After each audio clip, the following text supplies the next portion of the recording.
أعوذ بالله من الشيطان الرجيم. بسم الله الرحمن الرحيم. ياسين والقرآن الحكيم إنك لمن المرسلين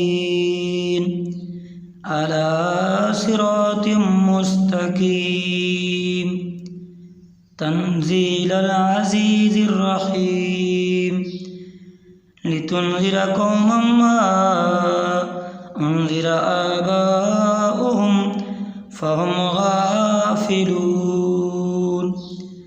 لقد حق القول على أكثرهم فهم لا يؤمنون إنا جعلنا في أعناقهم أغلالا فهي إلى الأذقان